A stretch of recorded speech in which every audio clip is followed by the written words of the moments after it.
Alors Nicolas, sélectionné pour cette 82e édition des 24 heures du Mans 2014, qu'est-ce que ça fait en tant que pilote officiel Toyota? En tant que coureur automobile, c'est toujours un plaisir et puis un honneur de courir aux 24 heures du Mans. Ça reste la course la plus mythique au monde et qui plus est, rejoindre l'équipe Toyota dans ce grand challenge où nous visons la victoire, c'est encore plus excitant. Et comment on se prépare alors pour les 24 heures du Mans, une épreuve mythique qui fait partie donc du championnat du monde d'endurance de la FIA? Il y a le travail côté pilote où on s'entraîne physiquement, psychologiquement, très dur pour cette édition. Et puis après, il y a le travail sur la machine. Là, on fait en ce moment beaucoup de tests.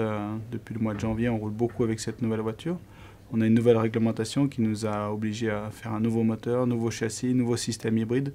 La voiture est beaucoup plus complexe que l'an dernier, donc voilà, on roule pour améliorer les performances et la fiabilité de la voiture. Et alors, à l'issue de ces premiers essais, comment est-ce qu'on peut estimer le gain de performance par rapport à l'année dernière? Voilà, c'est un bon pas en avant que nous avons fait. Clairement, la voiture est beaucoup plus belle, mieux finie. Avec ce double système hybride sur les cieux avant et arrière, on a gagné beaucoup d'efficacité. Maintenant, c'est un peu l'inconnu parce qu'on ne sait pas ce qu'ont fait nos concurrents Porsche et Audi. Donc pour l'instant, on ne sait pas trop. On en saura un peu plus la première course à Silverstone.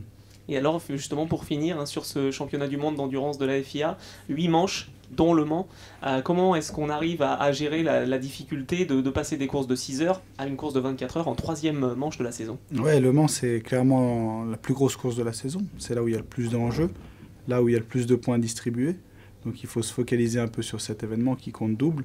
Mais après, il ne faut surtout pas négliger toutes les autres courses qui sont beaucoup plus courtes. Des courses de sprint sur des circuits qui sont complètement différents aussi, avec des lignes droites beaucoup plus courtes. Donc il faudra adapter la voiture sur ces deux circuits. Donc c'est un beau challenge technique pour toutes les équipes.